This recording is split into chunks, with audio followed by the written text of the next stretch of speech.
อะระหังธัมมาธัมพุทโธภควาพุทธังภควันตังอภิวาเทมิพุทโธเมนาโถพระพุทธเจ้าเป็นที่พึ่งของข้าพเจ้าสวากขาโตภควตาธัมโมธัมมังนัมสสามิ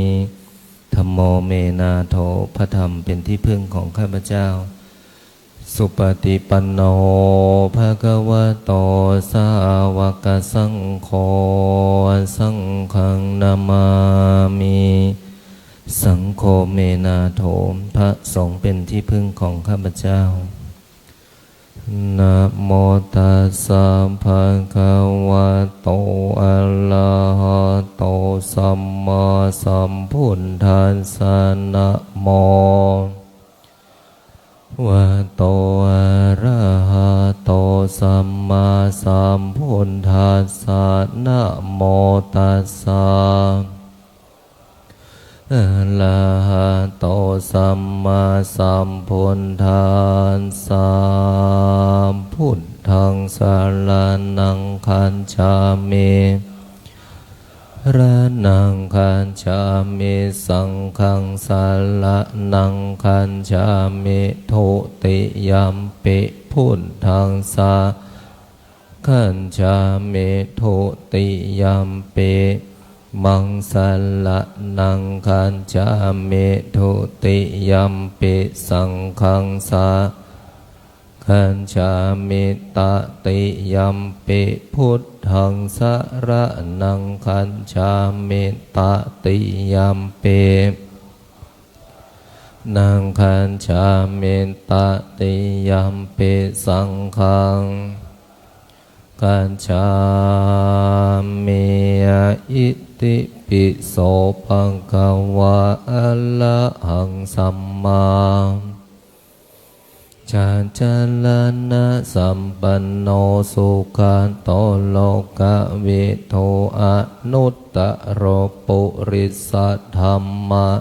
พระเทสันทาเทวมนุษย์สานังพุทโธภควาติสวาภควตาธัมโมสันทิฏฐิโกอากาลิโกเอหิปันโอปันนะยิโกปัจจตังเวทิตาโพวินโยหินติสุปฏิปันโนภควโตอุชุปฏิปันโนภควโตสาวกสังโฆ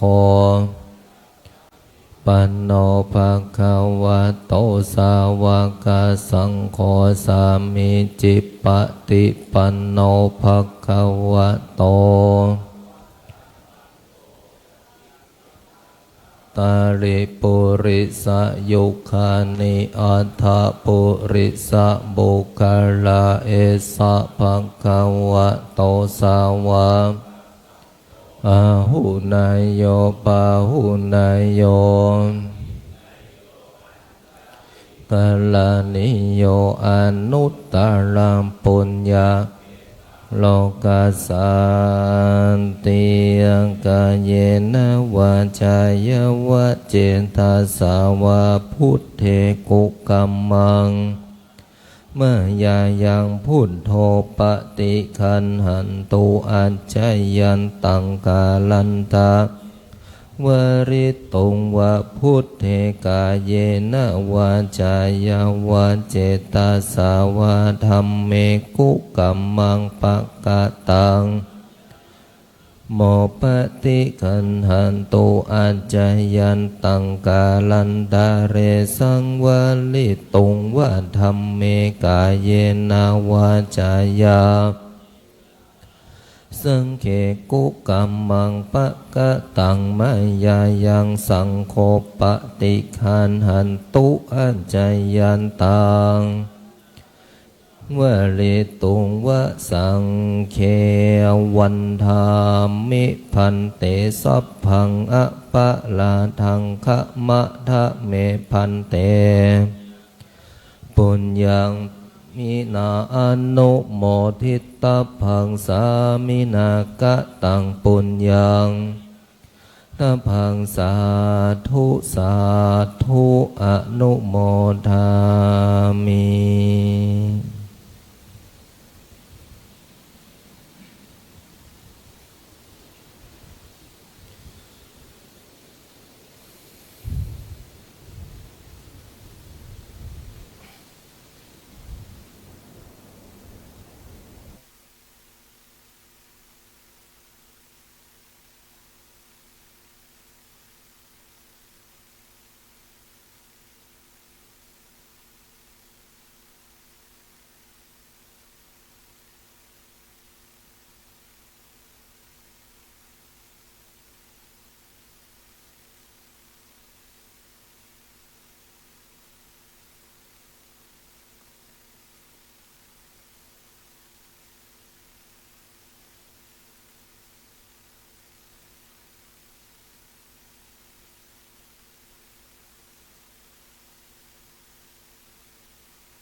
ก็ขอสวัสดี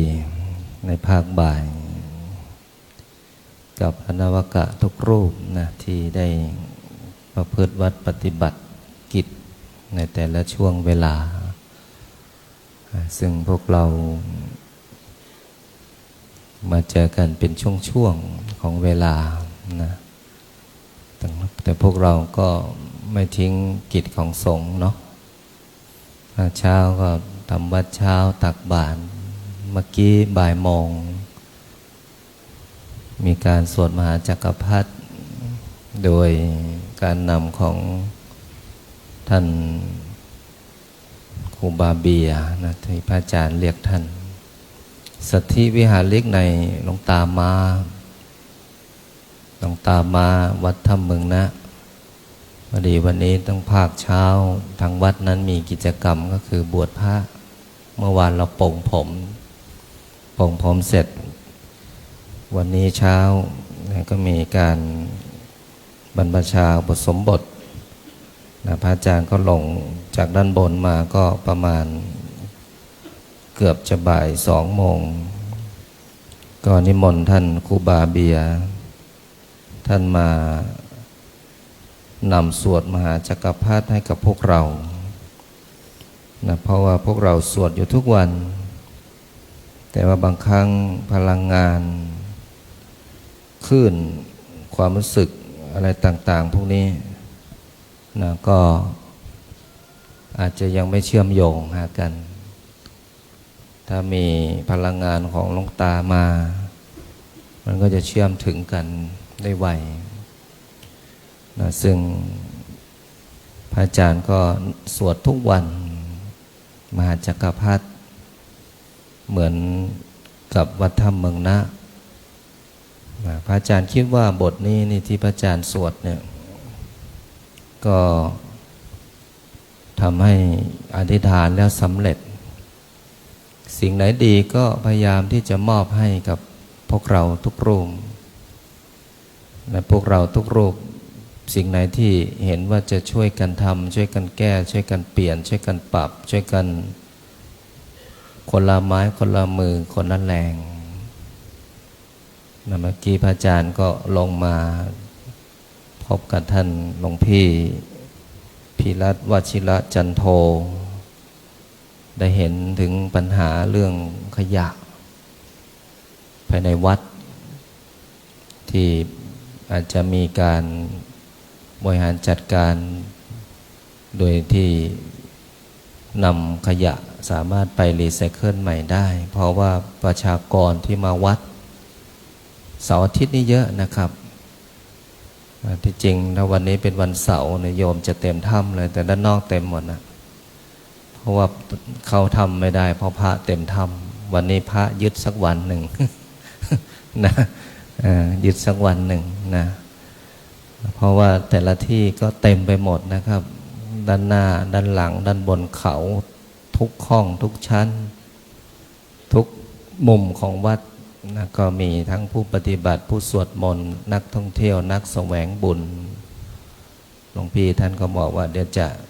จัดการบริหารช่วยพระอาจารย์คำว่าช่วยพระอาจารย์เนี่ยฟังแล้วรู้สึกมันได้ใจนะ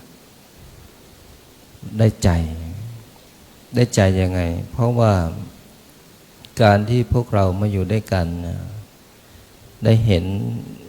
ในสิ่งที่ควรช่วยควรทำควรแก้แต่บางคนเห็นแล้วไม่ทำไม่ช่วยไม่แก้ก็ไม่ได้ว่าอะไรแต่ว่าเห็นแล้วช่วยทำแก้ให้มันดีขึ้นนั้นหมายถึงว่าเป็นการพัฒนาองค์กรของพวกเราพระอาจารย์ทำจึงบอกว่าขยะนี่พระเนรพระอาจารย์ช่วยกันเก็บนะ4-5 ทุ่มยังเก็บขยะกันอยู่นะถ้าพวกเราเห็นนะนำทีมโดยสมณเณรบาสเนี่ยพระเนรพระอาจารย์เก็บกันนะพวกเราอาจจะจำวัดนอนหรืออาจจะอยู่ที่พักแล้วแต่พระเนรพระอาจารย์ยังไม่ได้พักนะต้องช่วยกันเก็บขยะนะดังนั้นถ้ามีการบริหารจัดการนำขยะไปใช้ประโยชน์ได้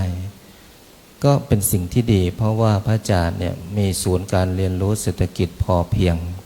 โคกหนองนาก็พูดมาหลายครั้งว่าจะนำพวกเราไปสักครั้งหนึ่งจังหวะพระอาจารย์เวลาพระอาจารย์โอกาสมันยังไม่ถึงเวลานะเพราะพระอาจารย์ก็พยายามที่จะพบทุกคณะทำทุกกิจกรรมและก็พยายามอยู่ร่วมทั้งหมดบางคนมาไกลบางคนมาใกล้บางคนมารอบางคนมาเพื่ออยากจะร่วมทำบุญกับพระอาจารย์เนี่ยพระอาจารย์ก็ไม่ปฏิเสธทั้งหมดนั้นถ้าเราทำตรงนี้ได้เนี่ยวัดเราก็จะเป็นวัดที่ต้นแบบอย่างเป็นวัดนำร่องนะหลวงพี่พีรันเราก็ให้อยู่ในระบบของฐานการเรียนรู้เศรษฐกิจพอเพียงสามารถทำรายได้ให้กับชุมชนให้กับวัดให้กับคนที่มาจัดการบริหารพวกนี้เนี่ยเกี่ยวกับขยะเนี่ยก็จะเป็นสิ่งที่เรียนรู้ซึ่งพระอาจารย์ทำด้านหลังเนี่ยมากพอสมควรแต่พระอาจารย์ทำเล่นๆนะเหมือนวัดเนี่ยพระอาจารย์ก็ทำแบบไม่ใช่ทำเล่นนะเอาจริงจังแล้วตอนนี้สมัยก่อนก็ทำเล่นๆทำแบบไม่ต้องเหนื่อยเป็นภาระให้คนอื่นแล้วก็สร้างประโยชน์ให้กับชุมชนอำเภอและจังหวัดแล้วก็ทำเป็นสถานฝึกฝนคนที่ยังมีกำลังวังชาและความสามารถแต่ว่าเกษียณอายุราชการนี้ก็มีหลายท่านนะที่มาอยู่กับพระอาจารย์นะอย่างท่านอาจารย์วัชระเนี่ยเป็นพวกเราอาจจะเหมือนนุ่งขาวห่มขาวเนี่ยครูในระดับ C ไหน C8 C9 นะC9 นะอาจารย์สอนโรงเรียนม.พะเยาวิทยาคมเสียอายุราชการก็อยู่วัดมีความสุขมากกว่าอยู่บ้านว่างั้นขอให้ได้เสิร์ฟน้ำชากาแฟพระอาจารย์ทุกเช้าเย็นก็มีความสุขแล้วว่างั้นจากนั้นก็ไปสวดมนต์มาบวชที่นี่ก็บวชน่าจะ4 เดือนนะจำไม่ผิดบวชในพรรษาบวชแล้วก็พอดีท่านยังมีภาระยังมีลูกมีภรรยาอยู่ก็ขอดูแลทั้งสองฝ่ายวัดก็มาดูแลฝ่ายนอกวัดก็ดูแลด้วยเนี้ยแต่ว่าส่วนใหญ่มานอนวัดเป็นหลักนะมีกุฏิน้อยอยู่หลังเขาตอนเป็นพระอาจารย์ก็สร้างกระท่อมไม้ไผ่ให้หลังแรกเลยติดริมถนนนะเนี่ยพระอาจารย์นึกบอกว่าพระอาจารย์ไม่ได้สร้างวัตถุอย่างเดียวสร้างคนด้วยส่วนฐานการเรียนรู้เศรษฐกิจพอเพียงเนี่ยพ ตัวนี้ทางเกษตรและสหกรณ์อย่างหลวงพี่วรเชษฐ์นั้นท่านผอ.เกษตรและสหกรณ์จังหวัดพะเยาเนี่ยก็มาใช้พื้นที่วัดกี่ไร่นะหลวงพี่ฮะ30 ไร่นะ30 ไร่ใช้เป็นสถานที่ปลูกข้าวแล้วข้าวนี้ก็จะกลับมาสู่วัดสู่พระสงฆ์องค์เณรสู่ญาติโยมแล้วก็นำแจกจ่ายชาวบ้านที่ยากจนแล้วก็สามารถที่จะนำมาเป็นกองเสบียงให้กับวัดและชุมชนได้เนี่ยพระอาจารย์ก็ทำอยู่แล้วเนาะเดี๋ยววันที่12เสียดายว่าพวกเราศึกก่อนถ้าพวกเรายังไม่ศึกจะพาไปหว่านข้าว นะคือกิจกรรมหลายอย่างที่พระอาจารย์ได้ทำแบบให้เกิดประโยชน์ถ้าพื้นที่ทิ้งไว้ให้หญ้าขึ้นรกรุงรังมันก็ไม่เกิดประโยชน์นะพระอาจารย์ก็ทำ MOU ร่วมกับเกษตรและสหกรณ์จังหวัดพะเยานะได้ร่วมกันทำโครงการนี้ให้เกิดขึ้นดังนั้นพวกเราหลายๆรูปนะครับพระอาจารย์ก็ไม่รู้จักพวกเราหมดแต่พวกเราก็คงจะรู้จักวัดหมดและรู้จักพระอาจารย์นะพระอาจารย์ก็อยากจะให้พวกเรามีมนุษยสัมพันธ์นะพระอาจารย์จะลองสุ่มสักรูป2 รูปนะขอไมค์หน่อยนะหลวงพี่เอนะพระอาจารย์จะตั้งคำถามและท่านตอบหรือท่านมาพูดเพื่อพระอาจารย์จะได้รู้จักและชื่อพระอาจารย์มีหมดนะคือเราพบปะกันมาตั้ง8 วันแล้ววันนี้วันที่8บางครั้งพวกเราก็อยากจะสวดมนต์อยากจะปฏิบัติอยากจะบวชบัดนี้เราได้ทำในสิ่งที่เราตั้งใจแล้วพระอาจารย์เห็นหลายรูปหลังจากที่เลิกปฏิบัติพวกเราก็ยังปฏิบัติกันเองอยู่ทำเองได้นะครับนอกเหนือเวลาที่พักแล้วหลวงพี่หลวงพ่อสามารถมาปฏิบัติธรรมแต่ละจุดของวัดได้อย่างมีหลวงพี่รูปหนึ่งหลวงพี่อิฐนะบอกพระอาจารย์ครับผมอยากจะขออนุญาตขึ้นไปนอนปฏิบัติจำวัดม่อนพระโพธิสัตว์ตรงลานโล่งๆด้านบนนะอันนี้พระอาจารย์ก็อนุญาตเพราะไม่ได้นอกเหนือพื้นที่เพราะว่าบางครั้งเราต้องการความปีกวิเวกท่านไปได้นะครับนอกเหนือจากการปฏิบัติแล้วเพราะอะไรเพราะไปเติมเต็มกำลังบุญให้กับตนเองนะนั้นพวกเราอยู่ด้วยกันมาถึง8 วันนะพระอาจารย์ก็รู้จักไม่หมดแต่ว่าพวกเราก็ถือว่าเป็นศิษย์อาจารย์เดียวกันละนะศิษย์เพียง1 วันก็เป็นศิษย์เข้ามาบวชที่วัดป่าด้วยกันก็ถือว่าเป็นลูกศิษย์วัดป่าพุทธชินวงศ์ศาลาหมดพระอาจารย์อาจจะไม่ได้เอ่ยนามเอ่ยชื่อหรือทักทายแต่ก็พวกเราจำพระอาจารย์ได้หรือพระปิเลียงได้ก็สามารถที่จะทักทายได้ทุกเวลาทุกสถานที่หรือสอบถามได้หมดนะก็ขอให้พวกเราทุกรูปจะมีความสุขกับการมาปฏิบัติธรรมนะซึ่งอย่างวัดป่าพุทธชินวงศ์นี่หลวงพี่พีรัตน์วชิระจันโทหลวงพี่กสิดิษฐ์หลวงพี่คำฝายหลวงพี่เจษดาวรเชษฐ์หลวงพี่ราชันหลวงพี่วีระฤทธิ์สมศักดิ์ธนวัฒน์หลวงพี่ชาญหลวงพี่ยศวัฒน์หลวงพี่โอฬารหลวงพี่โอฬารเนี่ยมาปฏิบัติธรรมกับพระอาจารย์ตลอดนะหลวงพี่รูปนี้เนี่ยพระอาจารย์อ่านชื่อจำได้นะมาปฏิบัติธรรมหลายรุ่น เกือบจะทุกรุ่นที่พระอาจารย์ปฏิบัติธรรม24รุ่นเนี่ยพระอาจารย์เปิดปฏิบัติธรรม24รุ่นแต่ในพรรษานี้จะเปิด13อาทิตย์3เดือนนำโดยท่านผู้ว่าราชการจังหวัดพะเยานะแล้วก็ท่านหลวงพี่ของพวกเราประธานรุ่นหลวงพี่พีรัตน์วชิระจันโทเป็นผู้รับนโยบายจากท่านผู้ว่าราชการจังหวัดพะเยาเพื่อนำกำลังคนเจ้าหน้าที่ของจังหวัดแต่ละภาคส่วนได้เข้ามาปฏิบัติธรรมที่วัดป่าพุทธชินวงศ์ทุกวันศุกร์เสาร์อาทิตย์ระยะเวลา13อาทิตย์เนี่ยฉะนั้นพะเยาเราเนี่ยมีอะไรดีมากพระอาจารย์ได้คุยกับโยมคนหนึ่งว่าเขาไปทำบุญหลายจังหวัดแต่เขากลับมาหลงเสน่ห์ที่พะเยาเขาบอกว่ามาทำบุญที่พะเยารู้สึกมีความสุข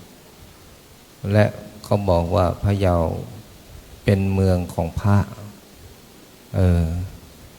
เป็นเมืองของพระมาทำบุญกับพระที่พะเยาพระที่พะเยามีอัตยาศัยที่ดีทุกวัดทุกรูปและก็รู้สึกมาทีไรมีความสุขวันนี้ได้กลับมาอีกครั้งหนึ่งมาทำบุญที่วัดป่าพุทธชินวงศ์ร่วมสร้างอุโบสถกับพระอาจารย์ด้วยนะก็ในวัยตั้ง70กว่าแล้วเนี่ยนั้นพะเยาเรามีสิ่งที่ดีมีอะไรมากมายที่พระอาจารย์นำพวกเราออกไปสวดมนต์ที่9อำเภอเนี่ยพระอาจารย์ปรารถนาเพื่อจะให้กำลังบุญของพวกเราเนี่ยไปสวดมนต์ไปเดินเนี่ยที่ตรงนั้นเขาก็ได้บุญนะโบราณสถานแต่ละที่ศักดิ์สิทธิ์แต่ความศักดิ์สิทธิ์จะเกิดพุทธานุภาพธรรมานุภาพสังฆานุภาพเราต้องเสกคนก่อนเนี่ยพวกเราถูกเสกหมดแล้วนะโดยเสกโดยที่ไม่รู้ตัวเนี่ยเราสวดมนต์ตั้งแต่เช้าตี4เราภาวนาเราตี5เราโยโสภะคะวะระหังธัมโมธัมพุทโธอาจารย์ฟังทุกเช้าเลยพระอาจารย์ไม่ลงเลยพระอาจารย์ก็สวดกับพวกเราทุกเช้านะเพราะภารกิจพระอาจารย์ก็ไม่พูดมากน้อยแต่พระอาจารย์รู้ตัวพระอาจารย์ทำอะไรเพราะนั้นพวกเราเนี่ยเสกตัวเองปลุกตัวเองสร้างตัวเองเป็นพระอาจารย์ถึงบอกว่าการสร้างสิ่งที่ยากที่สุดสร้างคนให้เป็นพระเนี่ยไม่ได้สร้างพระพุทธรูปยากนะไม่ได้สร้างวัดยากนะพระอาจารย์สอนลูกศิษย์เนี่ยวัดสร้างง่ายแต่ไม่ใช่สร้างได้ทุกคนและไม่ใช่สร้างได้ทุกที่พระพุทธรูปสร้างได้ทุกองค์แต่พระพุทธรูปสร้างแล้วพูดไม่ได้เนี่ยแต่ว่าสร้างแล้วยิ้มเห็นไหมพระพุทธรูปยิ้มทุกองค์เพราะมีความสุขแต่การที่จะสร้างคนเป็นพระเนี่ยยากมากเพราะคนมันพูดได้นี่ เอาไปบวชไหมไม่อะไปปฏิบัติธรรมไหมไม่อะไปถวายสังฆทานไหมไม่อะไปไหว้พระวัดนี้ไม่อะไปทำบุญไหมไปเถอะอย่างเงี้ยไหมก็จะชวนคนเข้าวัดเนี่ยมันไม่ใช่เรื่องง่ายนะใช่ไหมท่านหลวงพี่พิรัตน์ใช่ไหมครับท่านเป็นผู้นำท่านรู้นะดังนั้นเนี่ยพระอาจารย์จึงบอกว่าสร้างคนให้เป็นพระยากกว่าสร้างสิ่งอื่นอันใดแล้วสอนยากที่สุดสอนอะไรรู้ไหมสอนอะไรรู้ไหมฮะหลวงพี่สอนอะไรยากที่สุดสอนคนหลวงพี่นั้นชื่ออะไรเนี่ยหลวงพี่ชื่ออะไรฮะกสิดิษฐ์วชิระวิริโยโอ้ชายาดีหลวงพี่สร้างอะไรสอนอะไรยากที่สุดฮะสอนคนนอกจากสอนคนแล้วสอนอะไรยากที่สุดหลวงพี่ใครตอบได้บ้างฮะสอนตนเองสอนอะไรได้อีกสอนอะไรยากที่สุดหมดแล้วนะสิ่งที่สอนยากที่สุดคืออะไรรู้ไหมครับสอนพระเนี่ยยากที่สุด เข้าใจว่าสอนพระนี่ยากที่สุดนะท่านท่านเป็นฆราวาสท่านกล้าสอนพระไหมพระกับพระบางคนก็ไม่กล้าสอนกันนะ แล้วพระกับพระสอนกันเนี่ยมึงอย่ามารู้ดีกว่ากูเนี่ยเข้าใจปะแต่พระนี่สอนโยมได้หมดเลยแต่เราไม่ว่ากันนะในพระอาจารย์เอาคำพูดหลวงพ่อสมเด็จพุทธชินวงศ์มาพูดตอนที่ท่านบรรยายพระอาจารย์จำไว้หมดพระอาจารย์เนี่ยจดธรรมะของหลวงพ่อเป็นเล่มๆเลยนะเห็นไหมเยอะมากถ้าพวกเราไปติดตามเพจพระอาจารย์พระครูไทยวัดพิชัยญาณทุกวันธรรมะนะเป็นธรรมะสั้นๆธรรมะในพระอาจารย์นั่งฟังหลวงพ่อถึง26 ปีนะท่านแล้วมันจะเยอะขนาดไหนอ่ะพระอาจารย์เป็นเนนเป็นเนนไม่ใช่นั่งหลับเหมือนเนนวัดม่อนนะเป็นไหนหมดแล้วไม่รู้ เนนวัดม่อนเนี่ยตั้งนะโมที่ไปแล้วมันจะอะไรไวขนาดนั้นอย่าว่าแต่เนนเก่าเลยเนนใหม่ก็ไปเหมือนกันใช่ไหมลูกแต่พระอาจารย์ไม่ใช่แบบนั้นพระอาจารย์เนี่ยจดทุกคำสอนฟังทุกคำสอนเชื่อทุกคำสอนทำตามทุกคำสอนนะไม่มีอะไรไม่มีคำถามเพราะหลวงพ่อท่านตั้งประเด็นไว้ถามมากสุดท้ายแล้วก็ไม่รู้เรื่องทำมากเข้าใจนำไปปฏิบัติเห็นผลทำไมพ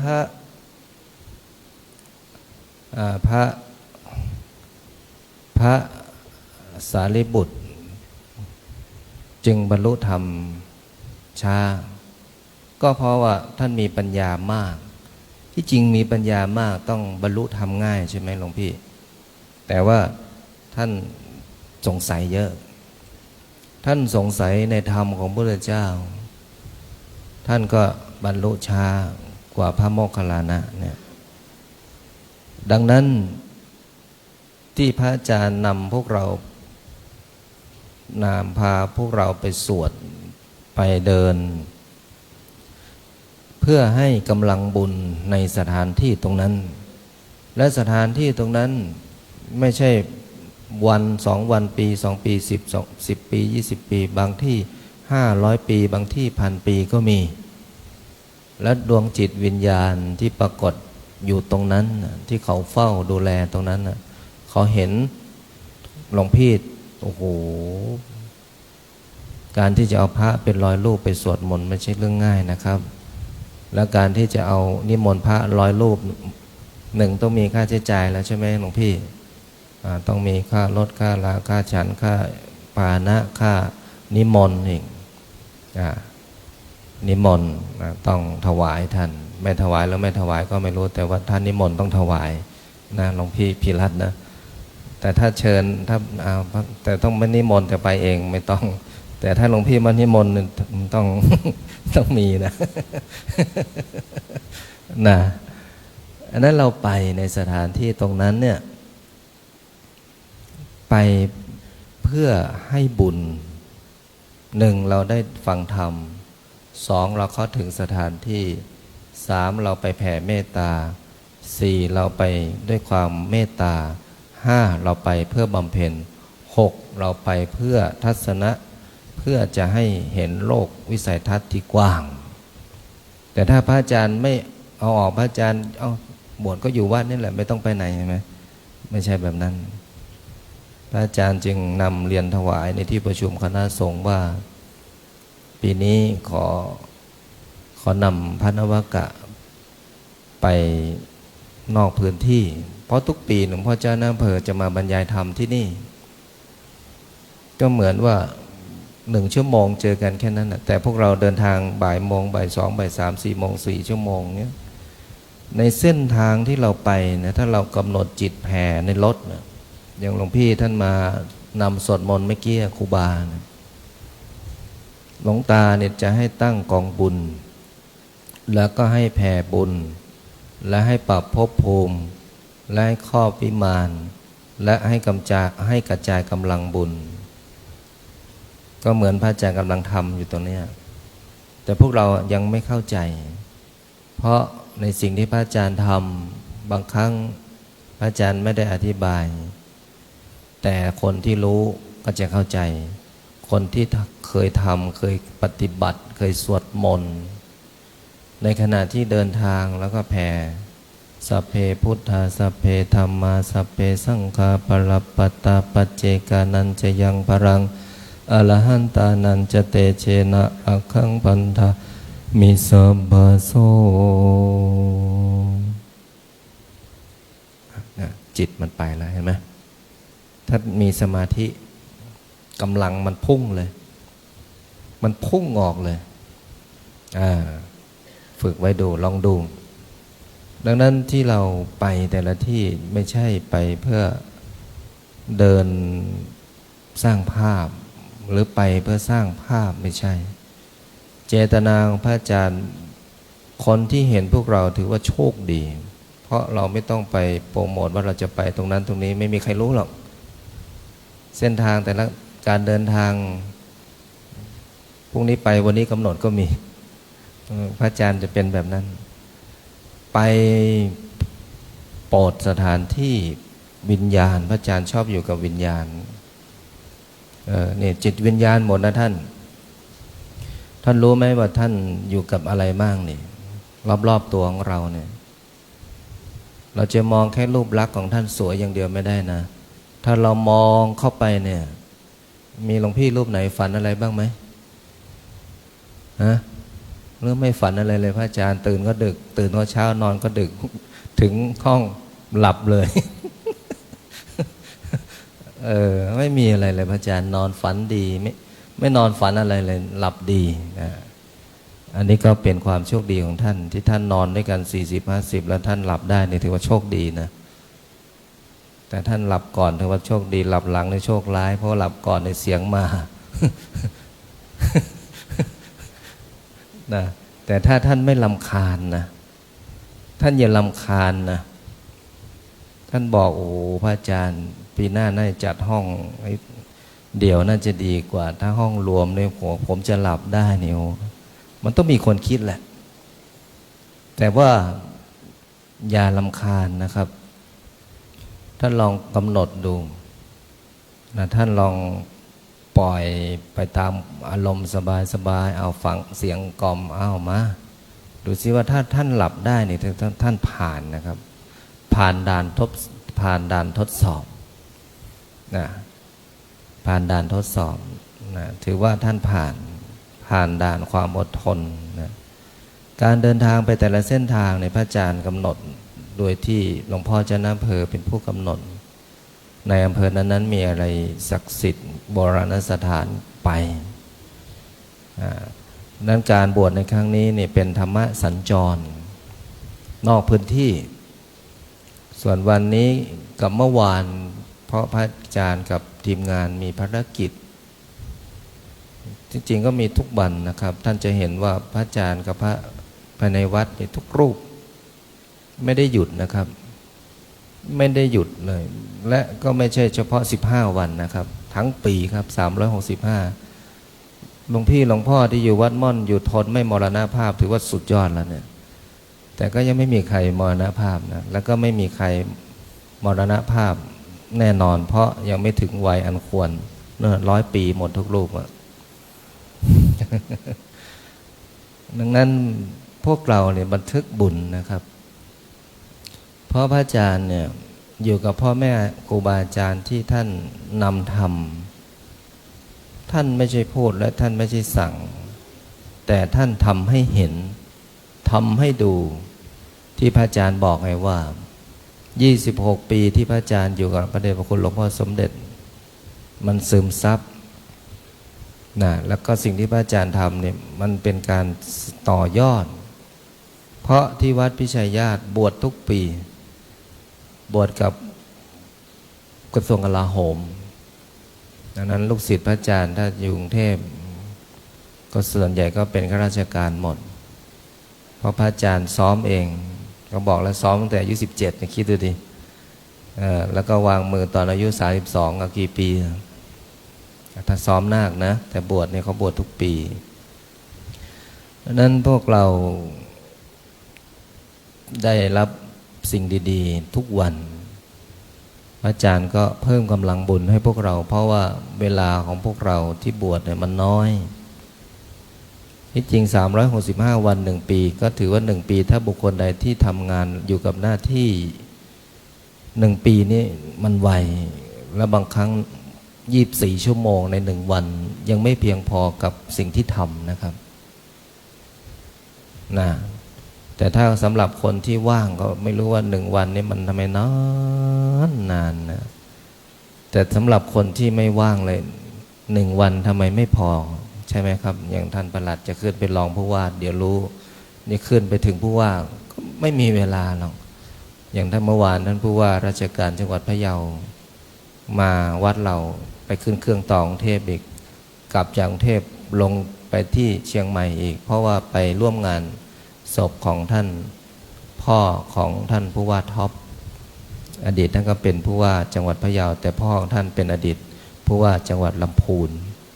ที่จริงผมก็สนิทกับโยมพ่อของท่านผู้ว่านะท่านมานี่ถึง2-3 ครั้ง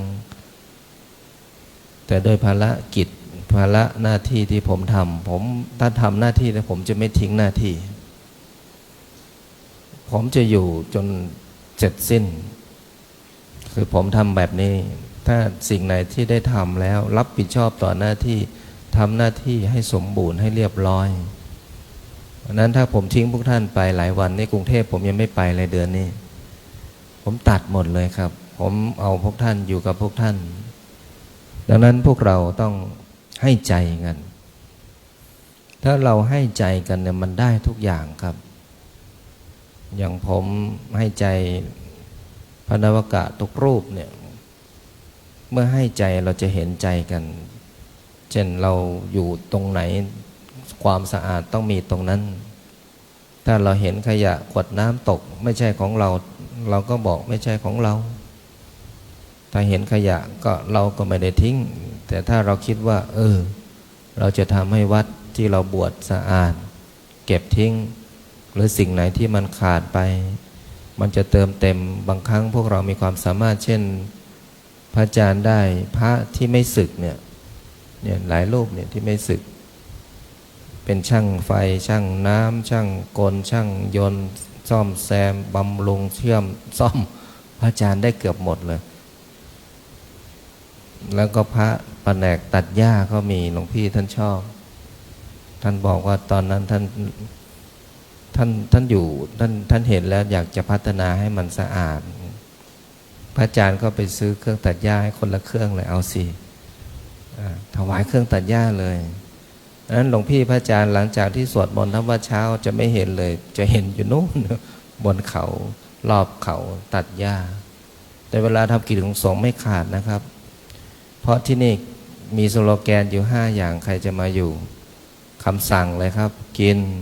นอนสวดมนต์ทำงานเรียนอย่างหลวงพี่ทุกรูปเนี่ยใครไม่จบป.ตรีพระอาจารย์ให้ไปเรียนป.ตรีหมดหลวงพี่เออายุ50เท่าไหร่54ยังไปเรียนป.ตรีเลยเนี่ยเรียนที่มจร.พะเยาเรียนเพื่อไม่ใช่เพื่อเก่งนะครับหลวงพ่อสมเด็จพระพุทธชินวงศ์เนี่ยท่านบอกว่าเรียนให้รู้และนำมาเป็นประสบการณ์ของการทำงานเพราะวิสัยทัศน์จะเปลี่ยน1เราได้เพื่อน2เราได้ความรู้3เราได้ความคิดที่เปลี่ยน4นำมาพัฒนาองค์กรเนี่ยนั้นพระอาจารย์จึงส่งพระเรียนหมดนะครับใครไม่จบม.ต้นม.ปลายแต่อายุเยอะกศน3 ปีก็จบแล้วจบม.6ก็ขึ้นป.ตรีเอาแค่ป.ตรีแต่ถ้าใครจะเรียนต่อป.โทป.เอกก็มีที่ให้เรียนหมดเพราะนั้นการศึกษาเป็นสิ่งสำคัญไม่ได้อยู่กับวัยนะครับไม่ได้อยู่กับวัยงั้นพวกเรามาบวชเนี่ยพระอาจารย์มอบสิ่งที่เป็นประโยชน์การสวดมนต์เป็นสิ่งที่มีประโยชน์การทำสมาธิเป็นสิ่งที่มีประโยชน์เพราะถ้าหากว่าเราสึกออกไปแล้ว การที่เราจะมานั่งสวดมนต์เป็นชั่วโมงน้อยมากในชีวิตประจำวันเนาะหลวงพี่เนาะน้อยมากจริงๆน้อยครับน้อยมากแต่นี่เป็นการพักกายพักจิตแล้วก็เพิ่มกำลังบุญแล้วชีวิตของเรามันจะเปลี่ยนนะครับเปลี่ยนแน่นอนครับเพราะว่าสิ่งที่พวกเราทำสิ่งศักดิ์สิทธิ์เขาเห็นหมดครับโยมถามพระอาจารย์ว่าท่านสร้างได้อย่างไรพระอาจารย์ก็บอกว่าสร้างเพราะศรัทธาคำว่าศรัทธาของพระอาจารย์ก็คือใจดวงเดียวใจโดดและก็เด็ดขาดและก็ทำให้เทวดาเขาเห็นใจไม่ได้คนเห็นใจนะครับถ้าบุคคลใดที่มีความเกี่ยวข้องเกี่ยวเนื่องกับสิ่งที่เราทำเนี่ยไม่ว่าเราจะเปิดปฏิบัติธรรมคนก็เห็นว่ามีการปฏิบัติธรรมคนที่ชอบปฏิบัติธรรมเขาก็มาเห็นว่าเราบวชพระคนที่เสาะแสวงหาการบวชพระในสถานที่แต่ละสถานที่ที่เขาไปแล้วยังไม่รู้สึกว่าใช่แต่ถ้าเขามาบวชกับเรารู้สึกว่าใช่เขาก็จะได้บวชเพราะว่าบุญนั้นสัมพันธ์กันเช่นเดียวกับการที่พวกพระอาจารย์สร้างวัตถุถ้าบุคคลใดที่มีบุญสัมพันธ์กับสิ่งนั้นเขาก็จะได้รับในสิ่งนั้นที่พระอาจารย์ได้ทำขึ้นมาเนี่ยนั่นพระอาจารย์จึงบอกว่าพวกเราเปลี่ยนแน่นอนชีวิตเพราะว่าสิ่งศักดิ์สิทธิ์ทั้งหลายเนี่ยเขาได้เห็นในสิ่งที่เราทำแล้วเราแผ่เมตตาให้เขาทุกวันทุกวันทุกวันทุกวันทุกวันและเวลาที่พวกเราจะทำอะไรขอให้พวกเราอธิษฐานถ้าพวกเราลาสิกก็คือศึกออกไปแล้วเนี่ย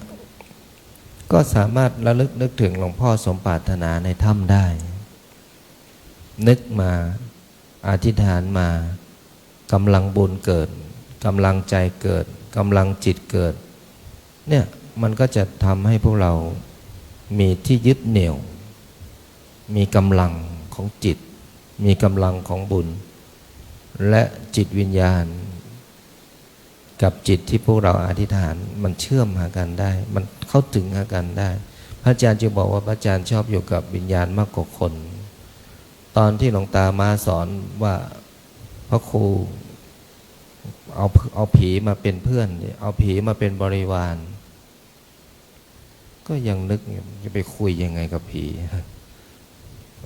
แล้วก็จะเอาผีมาเป็นบริวารยังไงตอนนี้เข้าใจละเข้าใจเรื่องของจิตวิญญาณเพราะสวดมนต์มากๆเนี่ยมันจะทำให้จิตของเราเปลี่ยนมันเหมือนว่ามนต์ไปฟอกใจของเรายิ่งเราสวดนานๆสวดไปเรื่อยๆปฏิบัติไปเรื่อยๆเราชอบอยู่กับลำพังไม่อยากยุ่งเกี่ยวกับใครแต่เราต้องทำหน้าที่เหมือนหลวงพี่ทุกรูปต้องทำหน้าที่ต่อไปนะดังนั้นการบรรเวลาในแต่ละช่วงวันที่ผ่านในแต่ละคืนมันสำคัญมากนะครับกับนักบวชแบบพวกเราดังนั้นพวกเราเนี่ยถือว่าเป็นนักบวชที่พระอาจารย์เคยสอนพวกเราอยู่ทุกครั้งว่าเราเป็นพระแล้วเราเป็นภิกษุแล้วเราเป็นบรรพชิตแล้วเราเป็นสมณะแล้วสรรพนามของเรานี่เยอะนะครับไม่ใช่หลวงพี่หลวงพ่อหลวงลุงหลวงน้าหลวงตานะเราคือพระ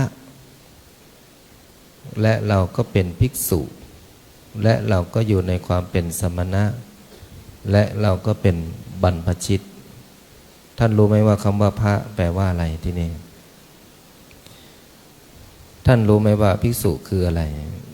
ท่านรู้ไหมว่าบรรพชิตคืออะไรท่านรู้ไหมว่าสมณะคืออะไรท่านรู้อยู่แล้วว่าบวชคืออะไรใช่ไหมล่ะท่านรู้แล้วว่านาคคืออะไรท่านรู้แล้วท่านรู้ความเป็นมาของคำว่านาคแล้วและท่านก็รู้อยู่แล้วว่าคำว่านาคแปลว่าอะไรท่านรู้แล้วว่าบวชคืออะไรบวชก็คือการออกจากเรือน การออกจากครอบครัวการออกจากการงานที่เราเคยทำตอนเป็นคฤหัสถ์เนี่ยไม่ยุ่งเกี่ยวกับภรรยาแม้กระทั่งบุตรธิดาเพราะว่าเรามาอยู่ในขอบเขตภายในวัดเนี่ยเราจะเอาเมียมาอยู่เหมือนครอบครัวก็ไม่ได้แต่ถ้าเอามาอยู่ปฏิบัติธรรมสวดมนต์กินนอนสวดมนต์ปฏิบัติเป็นคู่บุญคู่บารมีได้ไม่ผิดแม้กระทั่งองค์สมเด็จพระสัมมาสัมพุทธเจ้าเมื่อตรัสรู้แล้วยังกลับไปโปรดเลยโปรดพ่อโปรดภรรยาโปรดลูกโปรดเพื่อให้เห็นธรรมโปรดให้บรรลุธรรมโปรดให้มีศีลธรรม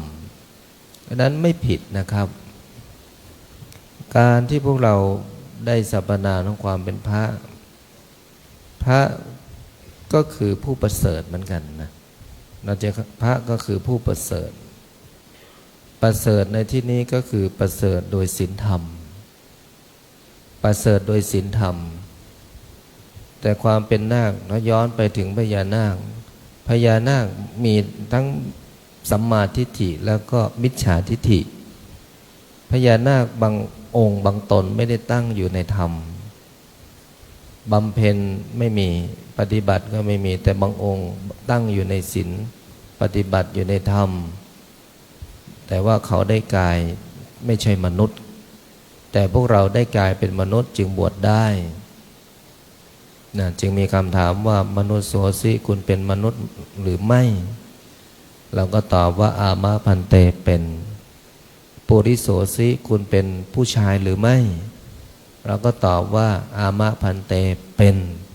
อันนั้นการบวชเป็นพระเนี่ยผู้หญิงไม่ได้เพราะว่ามีคำตั้งคำถามอยู่แล้วว่ามนุษย์โสสิคุณเป็นมนุษย์หรือไม่ปุริโสสิคุณเป็นบุรุษผู้ชายหรือไม่เนี่ยเป็นคำถามเลยอันนั้นพระนี่คือผู้ประเสริฐโดยศีลธรรม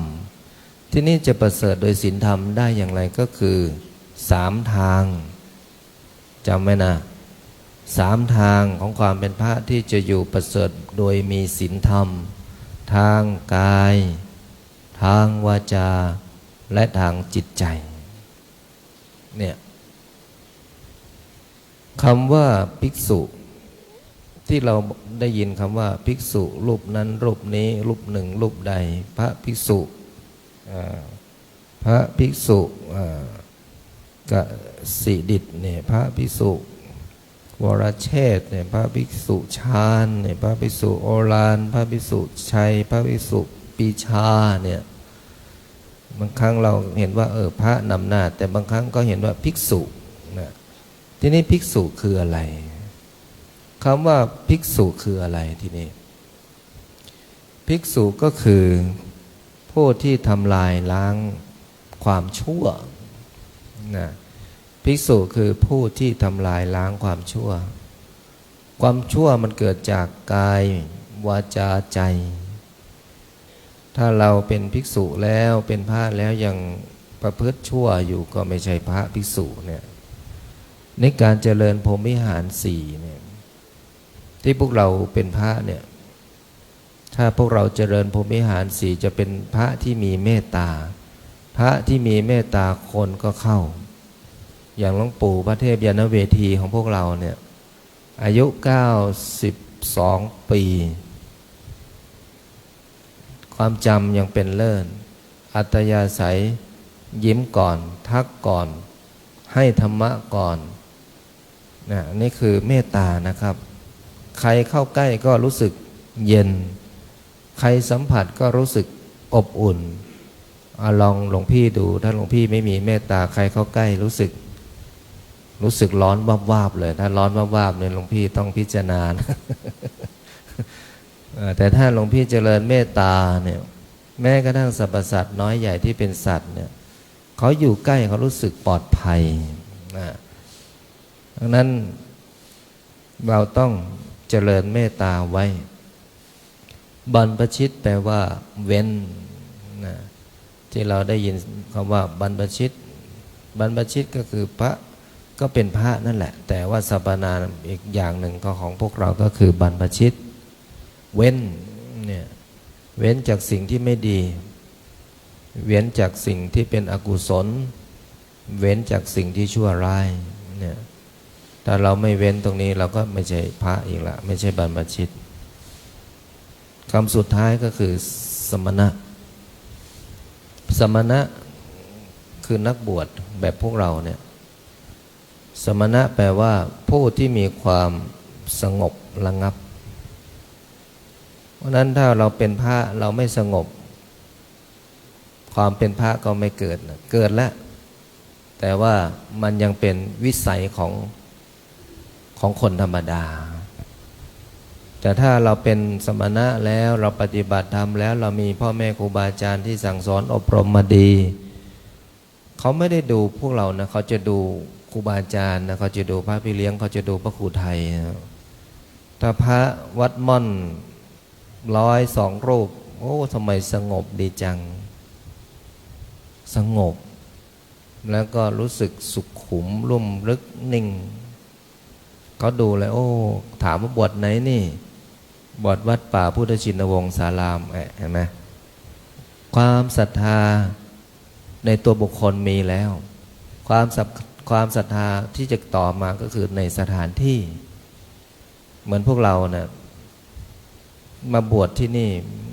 พระอาจารย์เชื่อ100%ว่าพวกเรามีศรัทธาต่อสถานที่มีความเชื่อต่อครูบาอาจารย์และมีความจงรักภักดีต่อสถาบันถ้าพวกเราไม่มี3 สิ่งนี้พวกเราคงไม่เต็มใจทำนะความเต็มใจทำมันเกิดจากใจที่ไม่ถูกบังคับแต่ถ้ามันถูกบังคับให้ทำเช่นภรรยาเห็นกินเหล้าอยู่ทุกวันไปเองไปบวชพี่ไปบวชเธออย่างเงี้ยเที่ยวอยู่ทุกวันไปบวชเธออย่างเงี้ยไปบวชฟังอยู่นั่นแหละสุดท้ายแล้วไล่บ่อยใช่ไหมอยากให้บวชก็ไปเงี้ยไปเพราะคำสั่ง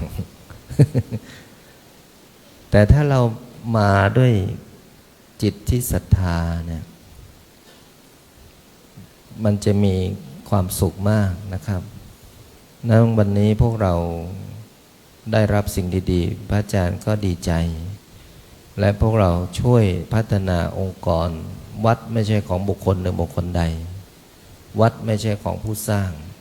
วัดไม่ใช่ของผู้อยู่จำไว้นะวัดไม่ใช่ของพระอาจารย์เนี่ยวัดเป็นของทุกคนนะแต่ว่าคนที่อยู่ต้องรักวัด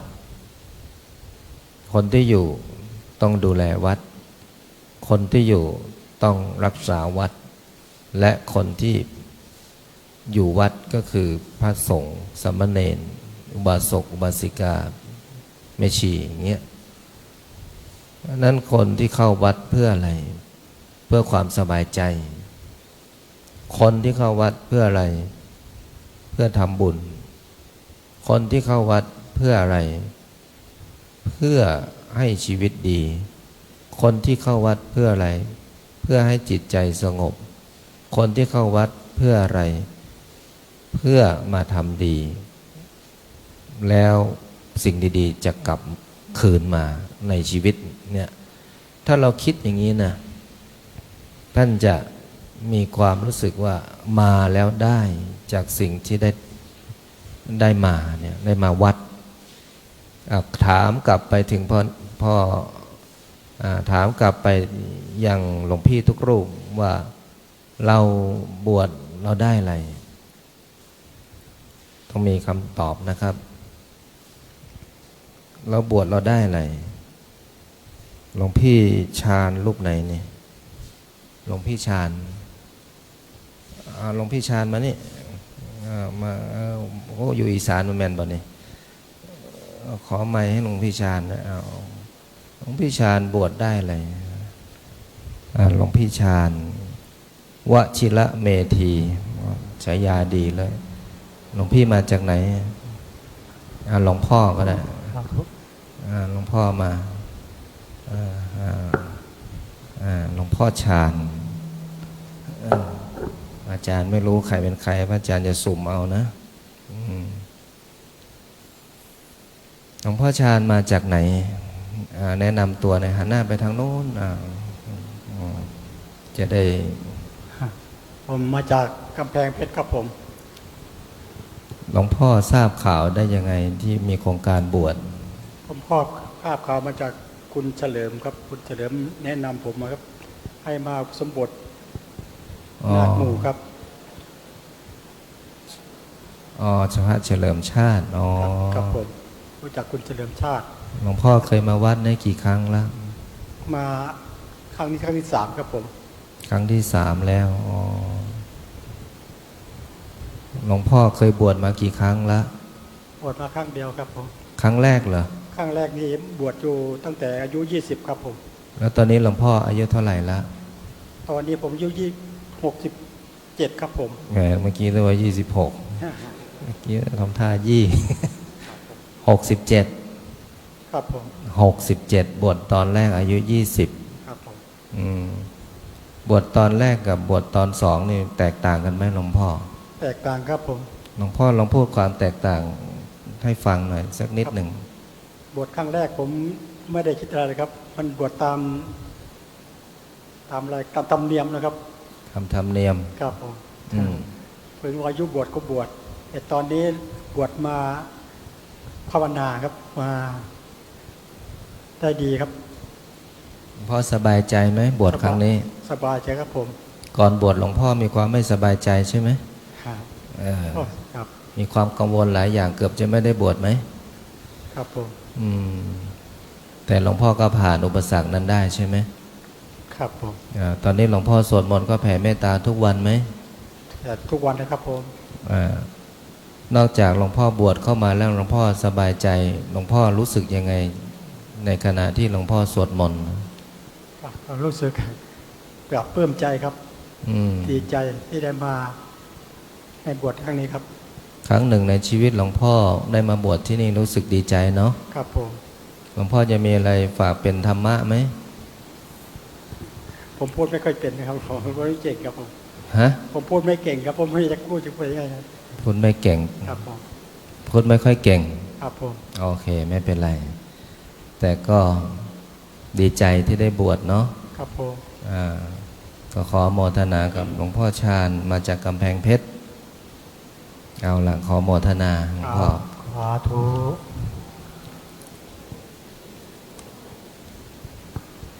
หลวงพ่อพระศิริวัฒน์นี่ใครศิริวัฒน์วชิระทีโล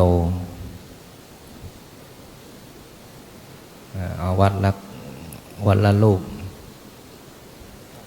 ศิริวัฒน์วชิระทีโล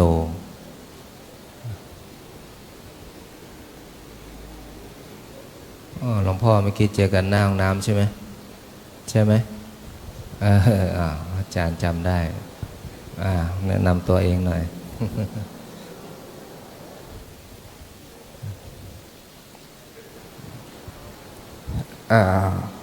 ผมพระศิริวัฒน์วชิระทีโลครับมาจากสำนักงานป้องกันและบรรเทาสาธารณภัยจังหวัดพะเยาครับโอ้สำนักงานป้องกันอะไรนะและบรรเทาสาธารณภัยจังหวัดพะเยาทำงานเกี่ยวกับอะไรนะครับด้านการป้องกันและบรรเทาสาธารณภัยภายในพื้นที่จังหวัดพะเยาครับไฟไหม้อะไรพวกนี้เหรอป้องกันอะไรพวกนี้โรคระบาดอะไรพวกนี้เหรอใช่ครับทำหน้าที่เกี่ยวกับการป้องกันยุงลายไหมไม่ใช่ครับไม่เกี่ยวใช่ไหมครับเป็นสาธารณภัยมันจะเป็นเกี่ยวกับน้ำอุทกภัยวาตภัยอัคคีภัยไฟป่าหมอกควันประมาณนี้ครับมี14ประเภทครับดีแล้วจะมาช่วยยังไงวัดได้บ้างวัดนี่มองเห็นยังไงบ้างในการพัฒนาในอนาคตในองค์กรของเราเนี่ยอยากจะมาช่วยบริหารจัดการภายในวัดเกี่ยวกับหน้าที่ที่เราได้รับทำเนี่ยมีไหมที่จะอยากจะทำในสิ่งนั้นมีไหมอันนี้ผมเป็นผู้ใต้บังคับบัญชาครับผู้ใต้บังคับบัญชายิ่งดีลูกเพราะว่าผู้บังคับบัญชาเขาจะไม่เห็นปัญหา ผู้ใต้บังคับบัญชาจะเห็นปัญหาและรู้ปัญหา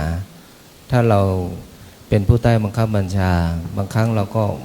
ไม่สามารถตัดสินใจเองได้นะแต่ถ้าเราเป็นผู้ใต้บังคับบัญชาเราก็สามารถเสนอได้ลูกนะบางครั้งการตัดสินใจไม่ใช่เป็นของเราแต่ว่าการนำเสนอเนี่ยเป็นสิ่งที่เราควรที่จะสามารถที่จะเสนอได้อย่างที่พระอาจารย์ถามว่าวัดม่อนพญานาคเนี่ยพระอาจารย์ไม่รู้แหละว่าสิ่งที่ป้องกันภัยในภายภาคหน้าเพราะอาจารย์ปลูกต้นไม้เป็นหมื่นต้นอย่างเงี้ยพระอาจารย์ควรจะมีคลองล้อมรอบไหมควรจะมีน้ำไหมอย่างเงี้ยการไฟไหม้ไหม อันนี้ผมไม่ได้มีความคิดเป็นมองภาพเป็นแบบนั้นนะผมมาเพราะความเริ่อมใส่ศรัทธาแล้วก็ตามนโยบายของผู้บริหารจังหวัดครับมาตามนโยบายเนาะตอนที่เขาให้เรามาบวชเรารู้สึกไงบ้างอ่ะดีใจครับเพราะผมอยากจะบวชที่แรกว่าอยากจะบวชปีที่แล้วเพราะว่าแต่ว่าติดภารกิจครับครั้งที่แล้วก็อยากจะบวชแต่ไม่ได้มาครับผมครั้งนี้ก็ตัดสินใจบวชเลยครับเล่นงานแล้ว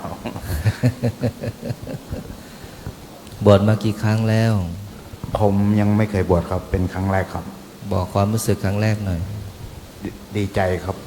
แล้วก็ภาคภูมิใจครับแล้วได้จากการบวชในครั้งนี้บ้างได้รู้จักพระที่บวชร่วมกันในโครงการนี้ครับรู้จักกี่รูปประมาณ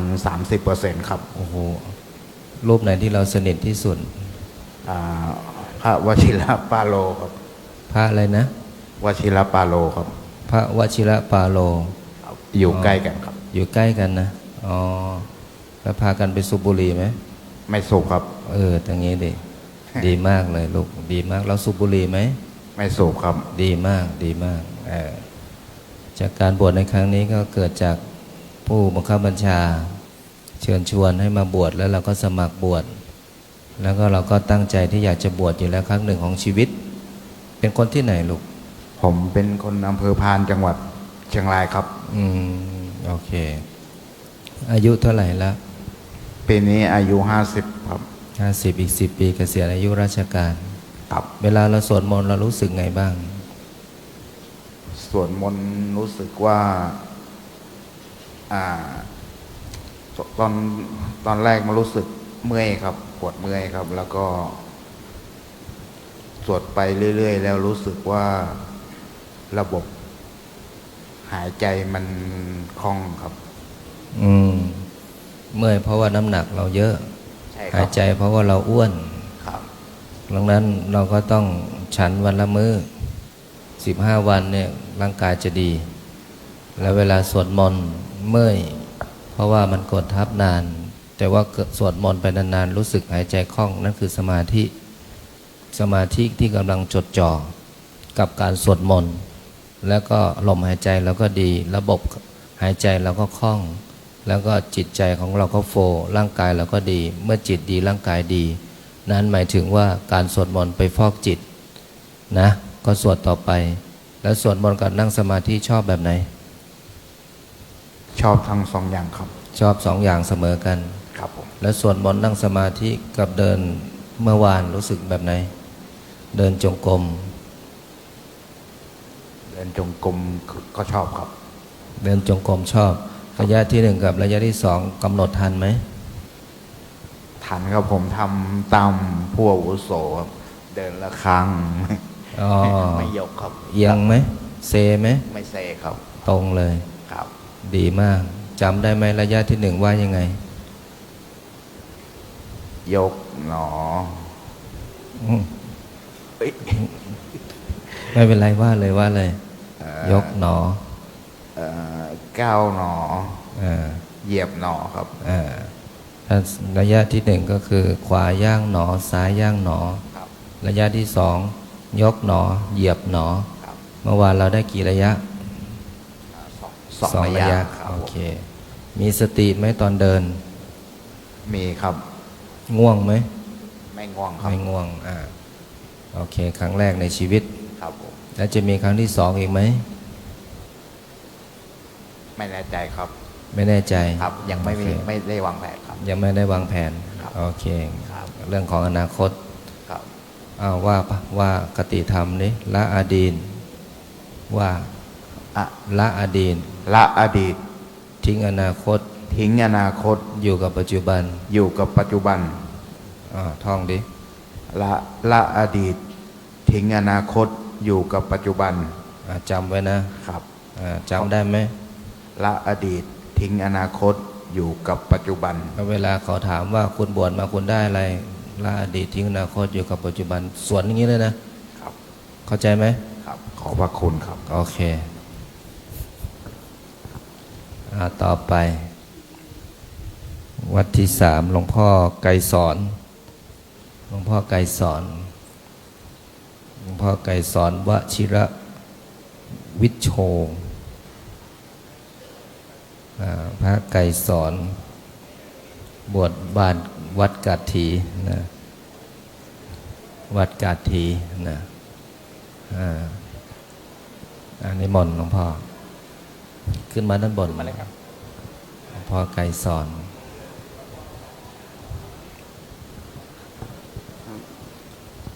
มนต์นั่งหลวงพ่อแนะนำตัวหน่อย กับผมพระไกรสอนวชิรวิโชอยู่บ้านกาถีครับ อ๋อหลวงพ่อเป็นคนบ้านกะถี ครับผม บ้านกะถีก็คือวัดที่ท่านบวช ครับ ก็คือใกล้ๆนี่เอง อยู่หมู่ไหนหลวงพ่อ หมู่13ครับ เป็นพลเรือนธรรมดาเป็นชาวบ้านแล้วมีตำแหน่งอะไรไหม ไม่มีครับ อ๋ออายุเท่าไหร่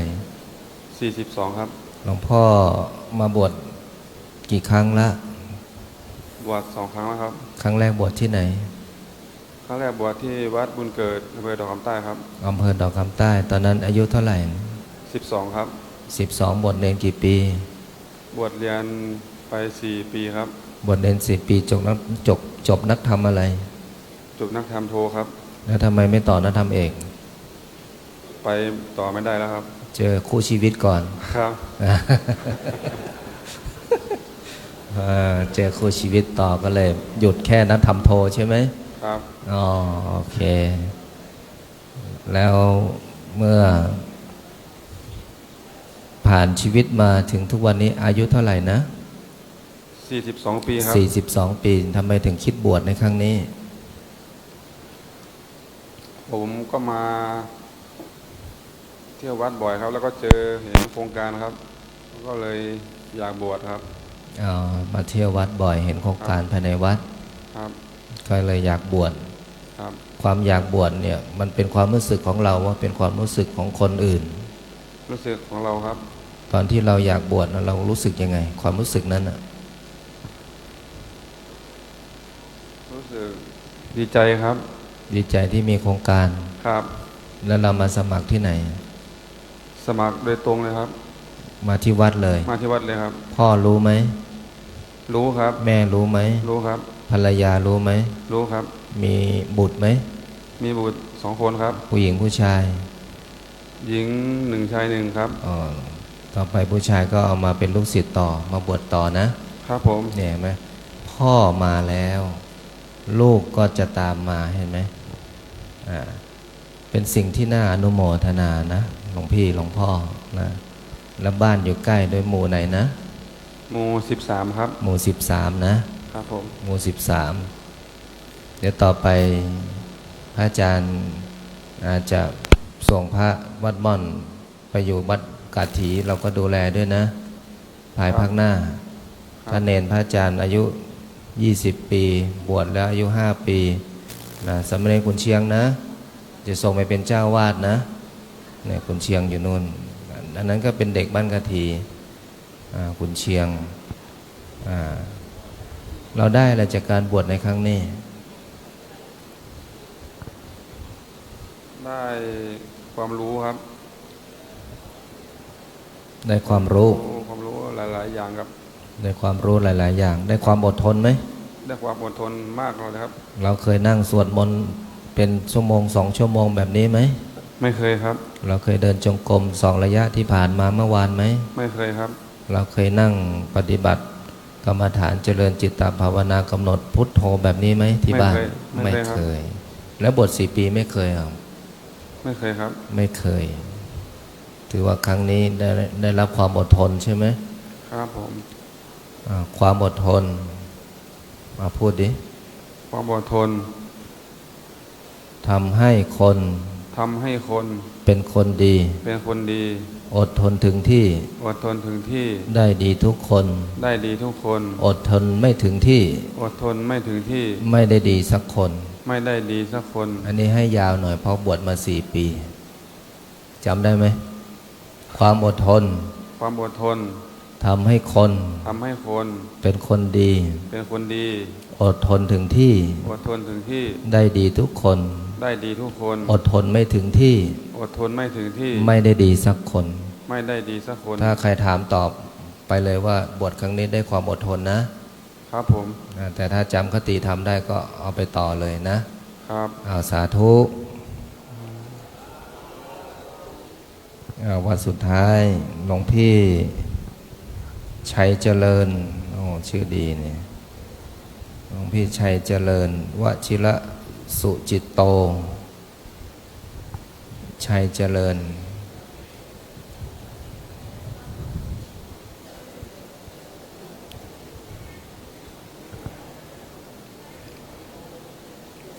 ก็เป็นการทำให้เกิดความคุ้นเคยกันวิสาสะปรมายาติแปลว่าความคุ้นเคยคือญาติกันเราเป็นญาติกันแล้วนะหลวงพี่ชื่ออะไรนะ หลวงพี่ชัยเจริญวงพุทธครับ อายุเท่าไหร่ 27 ครับ มาจากไหน มาจากเป็นทหารครับ เป็นทหาร ครับ โอ้ดีทหารส่วนไหน เป็นอยู่ทหารราบครับ ทหารราบ ครับ มทบ234เหรอ ไม่ใช่ครับ อยู่ร17 ครับ รอ17 ครับ ปืนใหญ่ ใกล้ปืนใหญ่เลยครับ อ๋อใกล้ปืนใหญ่โอเคถือว่าเป็นตัวแทนของทหารเนาะ ครับ หลวงพี่บวชมากี่ครั้งละ เพิ่งครั้งนี้ครั้งแรกครับ หลวงพี่ถูกบังคับมาบวชไหม ตั้งใจสมัครครับมาครับ ผู้บังคับบัญชาไม่ได้บอกให้มาบวชใช่ไหม ไม่ได้บอกครับ พอดีตาผมเสียแล้วผมไม่ได้บวชให้แกครับ ก็เลยตั้งใจมาบวชให้แกครับ หลวงพี่ตั้งใจบวชอยู่แล้ว ครับ เมื่อมีการประชาสัมพันธ์หลวงพี่ก็ตั้งใจบวชเลย ครับ ตาเสียไปแล้ว ครับ หลวงพี่บวชในครั้งนี้หลวงพี่ดีใจไหม ดีใจครับ หลวงพี่รู้สึกยังไงกับการบวชครั้งแรก รู้สึกดีใจมากเลยครับ ดีใจแล้วหลวงพี่ตั้งใจปฏิบัติไหม ตั้งใจครับ หลวงพี่ตั้งใจสวดมนต์ไหม ตั้งใจครับ หลวงพี่ตั้งใจทำสมาธิไหม ตั้งใจครับ หลวงพี่อยู่กับความเป็นพระรู้สึกยังไง รู้สึกสบายใจครับ รู้สึก แล้ว เวลาสวดมนต์รู้สึกมันอันนี้ครับ รู้สึกว่ามันสดชื่นยังไงไม่รู้ครับ มันสดชื่น ครับ หลวงพี่ตื่นตั้งแต่ตี 4หลวงพี่ไม่ง่วงเหรอ ไม่ง่วงครับ หลวงพี่นอนดึกไหม ก็บางวันครับ บางวันนะ แต่หลวงพี่ก็มีความรู้สึกสดชื่น ครับ กับการบวช ครับ รู้สึกสบายใจ ครับ และหลวงพี่เป็นทหารกับเป็นพระมันต่างกันไหม ต่างกันครับ ลองพูดของความเป็นทหารสิเพราะว่าพระก็อยากรู้ เป็นอาหารมันก็เหมือนอันนี้ครับ เหมือนพระเลยครับ แต่ความรู้สึกมันแตกต่างกันครับ อืม แตกต่างกันอยู่แล้ว เพราะสถานะก็ไม่เหมือนกัน ใช่ครับ ทหารคือหน้าที่ ครับ แต่ความเป็นพระคือรับผิดชอบ ครับ ใช่ครับ ใช่ไหมลูก ครับ ดังนั้นเรามีหน้าที่ปกป้องประเทศชาติบ้านเมือง ครับ เราเป็นทหารเกณฑ์แล้วเป็นทหารยังไง เป็นอาหารเกณฑ์ครับ แล้วเราอยู่ต่อเหรอ จะปลดตุลาเนี่ยครับ ปลดตุลาแล้วบวชต่อไหม ไม่แน่ใจเหมือนกันครับ เราต้องคิดอีกทีครับ มีภรรยาหรือยัง มีแล้วครับ มีลูกยัง ยังครับ ภรรยาอยากให้บวชต่อไหม ตอนนี้มัน กลับไปถามดูนะครับ ลองพิจารณาดู อายุเท่าไหร่นะ 27 ครับ 27 ครับ เคยมาวัดนี้กี่ครั้งละ ครั้งแรกเลยครับ ครั้งแรก ครับ ถ้าไม่ได้บวชก็คือไม่ได้มา ครับ เนี่ยคือการบวชเนี่ยเป็นสิ่งสำคัญ เราบวชอยู่คนหนึ่งแต่ว่าญาติพี่น้องเราจะมาหมดเลย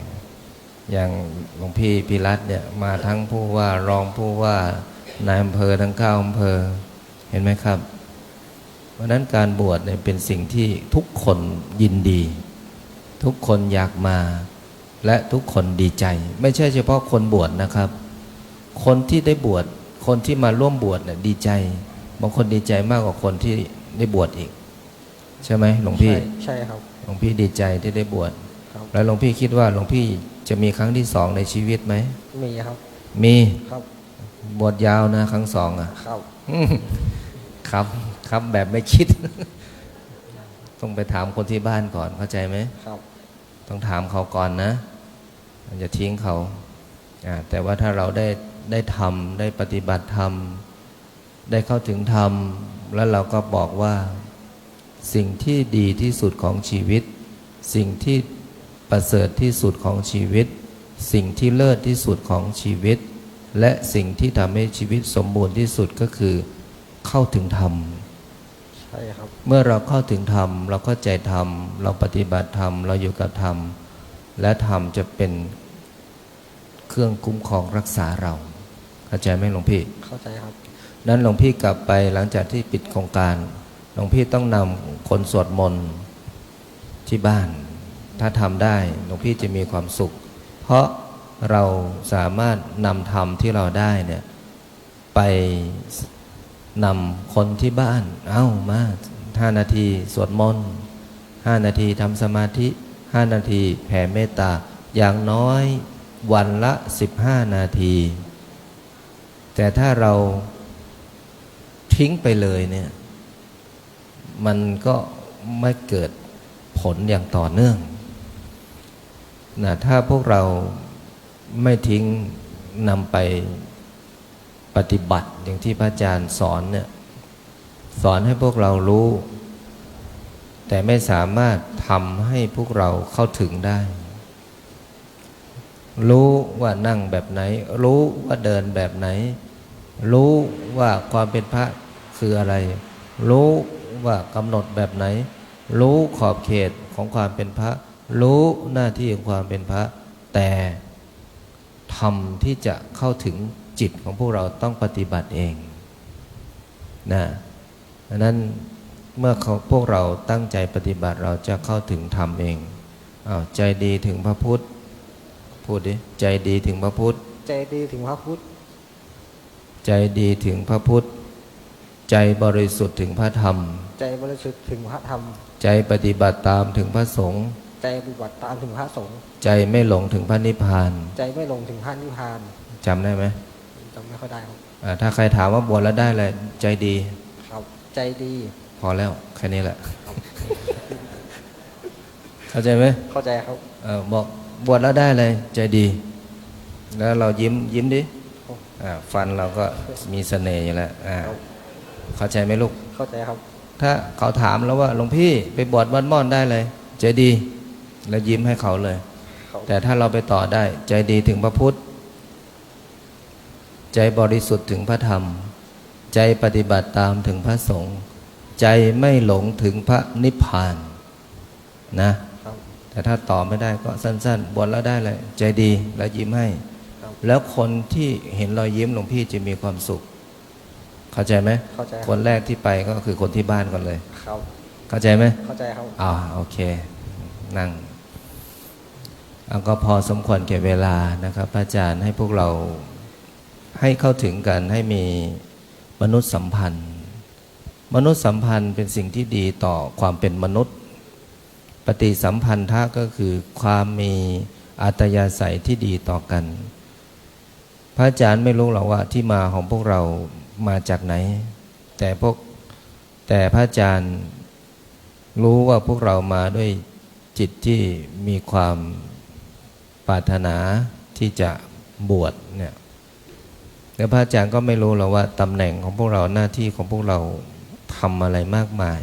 ของความเป็นฆราวาสแต่พระอาจารย์ก็หวังไว้ให้พวกเราได้มีมนุษยสัมพันธ์ปฏิสัมพันธ์ต่อกันนะเพราะว่าเราเป็นเพื่อนร่วมโลกกันและ บัดนี้การอุปสมบทของพวกเราเนี่ยถือว่าเป็นรุ่นที่3นะรุ่นที่3อย่างน้อยเราจะบอกได้ว่าเอาหลวงพี่รุ่นไหนรุ่น3ใครเป็นประธานหลวงพ่อพีรัตน์วชิระจันโทตอนนั้นท่านยังเป็นประหลัดอยู่วันนี้ท่านเป็นผู้ว่าแล้วแต่เวลาเราไปติดต่อท่านผู้ว่าทำท่านะลืมผมนะเรารุ่นเดียวกันนะอย่างเงี้ยเราจะไม่ลืมกัน เพราะเราฉันข้าวหม้อเดียวกันนอนด้วยกันปฏิบัติด้วยกันตื่นด้วยกันทำหน้าที่ความเป็นพระพร้อมกันเนี่ยคือความเป็นญาติในทางธรรมญาติในทางธรรมเนี่ยมันเข้าถึงมากนะครับบางครั้งญาติในทางโลหิตเรายังไม่เข้าถึงกันเลยบางครั้งพี่น้องยังไม่คุยกันเลยอาศัยแค่เกิดอาศัยแค่เป็นญาติในทางโลหิตญาติในวงตระกูลแต่ญาติในทางธรรมมันเกื้อกูลเกื้อหนุนอุปถัมภ์ค้ำชูเนี่ยเรามาช่วยกันเนี่ยจะมาเกื้อหนุนกันมาค้ำชูกันมาอุปถัมภ์กันมีกิจการอันใดที่จะเป็นประโยชน์ร่วมกันในภายภาคหน้ามาพัฒนาประเทศชาติบ้านเมืองจังหวัดและองค์กรและตัวของเราให้เจริญนะ1มีโอกาส2มีลมหายใจ3มีชีวิต4มีเวลาถ้ายังมี4อย่างเนี่ยทำได้หมดถ้าไม่มีชีวิตทำไม่ได้ถ้าไม่มีโอกาสก็ทำไม่ได้ถ้าไม่มีเวลาก็ทำไม่ได้ดังนั้นชีวิตโอกาสเวลาจังหวะอย่างหนึ่งจังหวะชีวิตโอกาสเวลาจังหวะถ้ามันไม่มาพร้อมกันเนี่ยมันก็ผ่านไปถ้ามันผ่านไปจะกลับมาอีกก็หมดละนั้นพระอาจารย์จึงบอกลูกศิษย์อยู่เสมอว่าเมื่อมีชีวิตเมื่อมีลมหายใจชีวิตลมหายใจโอกาสเวลาชีวิตลมหายใจโอกาสเวลาชีวิตลมหายใจโอกาสเวลาถ้ามันหมดไปแล้วเนี่ยจะกลับมาทำอีกไม่ได้แล้วชีวิตทุกคนมีเพียง1ชีวิตใช่ไหมครับไม่มีใครได้2ชีวิตเว้นไว้แต่ว่าตายไป3วันแล้วกลับคืนชีพมานี่มีน้อยมากนะ ได้อีก1ชีวิตเหมือนกลับชาติมาเกิดอะไรเงี้ยน้อยมากบางคนตายก็คือตายอ่ะตายจากชาตินี้แต่ไม่สิ้นสุดนะอย่าคิดว่าตายแล้วสิ้นสุดนะ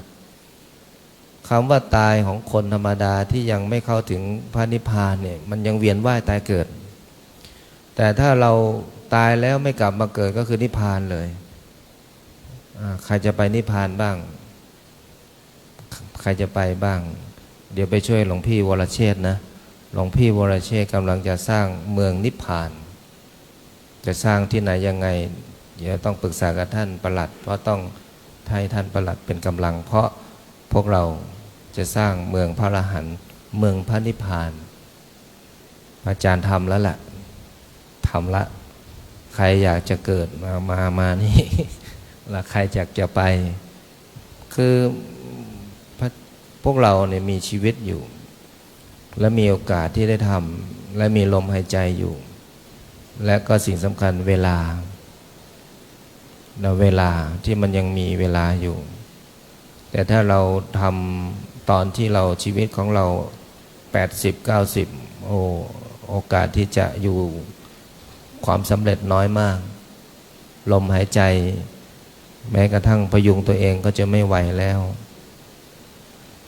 ดังนั้นเวลานั้นก็เหลือน้อยแล้วพระอาจารย์จึงไม่ทิ้งเวลาโอกาสชีวิตลมหายใจทำตั้งแต่ตื่นหยุดก็คือนอนเมื่อทำก็คือทำแบบมีความสุขท่าน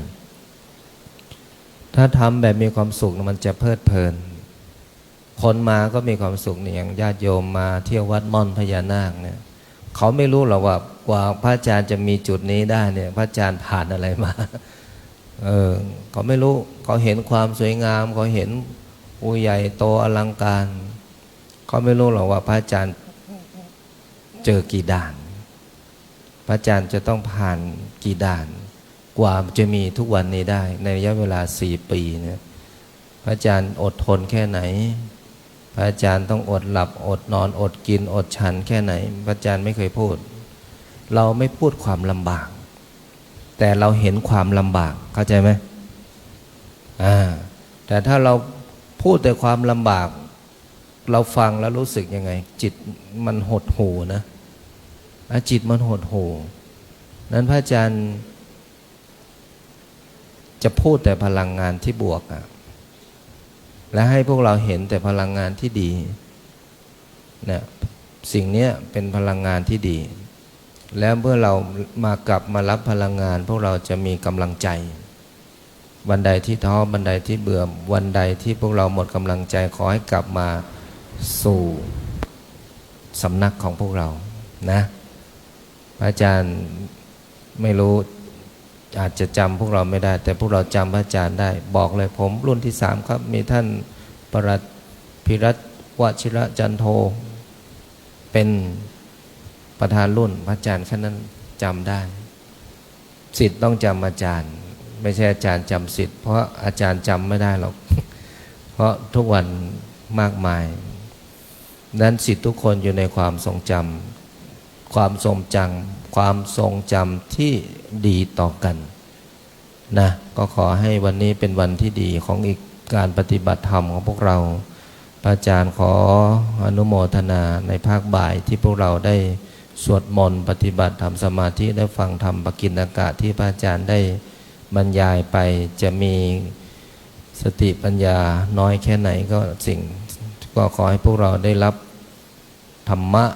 ที่เกิดจากการบรรยายและก็ปฏิสัมพันธ์ทำให้เกิดความมักคุ้นทำให้เกิดความคุ้นเคยและทำให้เกิดเป็นญาติในทางธรรมต่อกันทุกรูปในภาคบ่ายของวันนี้ก็คงจะเพียงพอแก่เวลาในการพบปะพูดคุยสอนธรรมนำปฏิบัติขอให้พวกเราตั้งจิตเป็นสมาธิ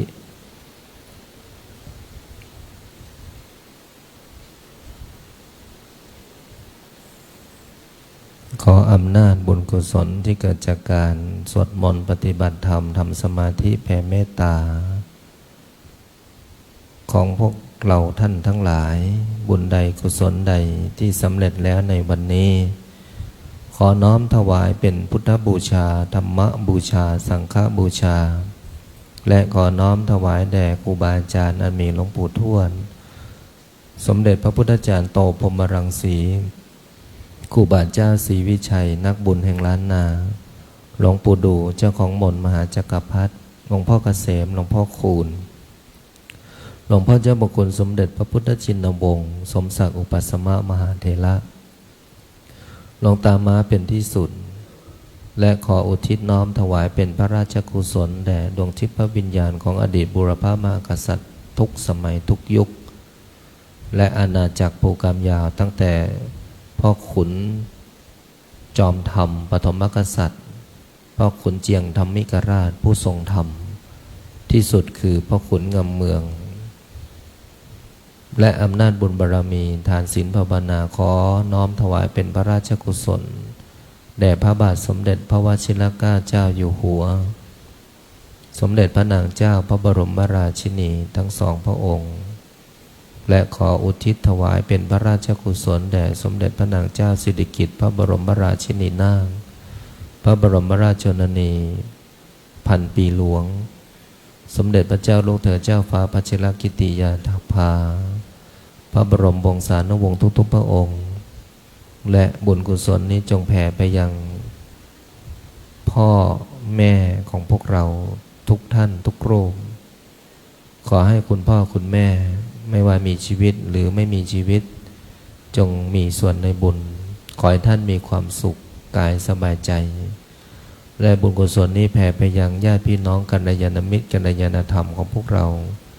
ตลอดถึงเจ้ากรรมนายเวรเจ้าที่เจ้าทางทวยเทพเทวาสิ่งศักดิ์สิทธิ์ทั้งหลายภายในวัดป่าพุทธชินวงศ์ทั้งสารามอีกทั้ง31ภูมิขอท่านทั้งหลายที่มีรูปลักษณ์ทั้งหมดเป็นจิตวิญญาณทั้งหมดจงรับรู้และก็ขอบุญกุศลทั้งหลายทั้งปวงนี้จงส่งผลให้ชีวิตของพวกเรานับตั้งแต่วันนี้เวลานี้เดี๋ยวนี้และตลอดไปจงเป็นชีวิตที่ดีพบแต่สิ่งที่ดี คิดทำปรารถนาสิ่งใดก็ขอให้สิ่งนั้นพันสำเร็จให้พวกเรามีสติสมาธิและปัญญาให้เข้าถึงธรรมอุปสรรคปัญหาในการดำเนินชีวิตก็อย่าพึงมีอย่าพึงเกิด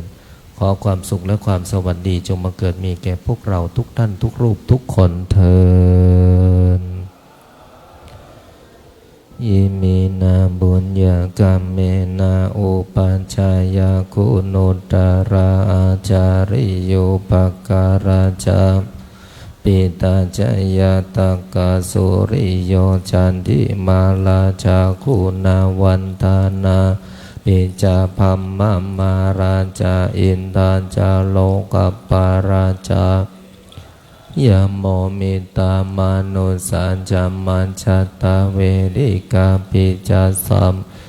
ตาโสเกหนตุบุญญาณิปกาตานิเมสุขังจติโตกิปังปะเปทะโบมาตังอิมินาบุญญากรรมเมนะอิมินาเสนาจาคิปังสุราเพเจวตานุปาทานาสันตาเนหินาธรรมายาวะนิพพานาโตมามานาสันโตเยวายาทาจาโตภะเวภะเวโอชุจิตตังสันเลโกวิริยามินามาราระพันตุกาตุนจาวิริเยสุเมพุทธาธิปวะโรนาโถธัมโมนาโถปัญเจกะพุทโธจะสังโฆนาโถตะโลมะมังเตโสเวนามาโลกาสังละพันโตมาข้าพเจ้าขอตั้งจิตอุทิศผลบุญกุศลส่วนนี้แผ่ไปให้ไพศาลถึงบิดามารดาครูอาจารย์ทั้งบงวานญาติมิตรสนิทกันคนเคยร่วมการงานท่านทั้งหลายมีส่วนได้ในกุศลผลของฉันทั้งเจ้ากรรมนายเวรและเทวันขอทุกด้านได้กุศลผลนี้เถิดสา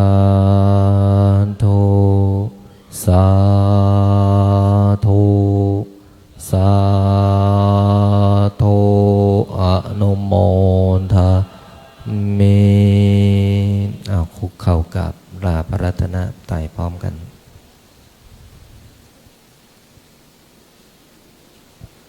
อะระหังสัมมาสัมพุทโธภควาพุทธังภควันตังอภิวาเทมิพุทโธเมนาโถพระพุทธเจ้าเป็นที่พึ่งของข้าพเจ้าสวากขาโตภควตาธัมโมธัมมังนามัสสามิธัมโมเมนาโถพระธรรมเป็นที่พึ่งของข้าพเจ้าสุปฏิปันโนภควโตสาวกสังโฆสังฆังนามามิสังโฆเมนาโถ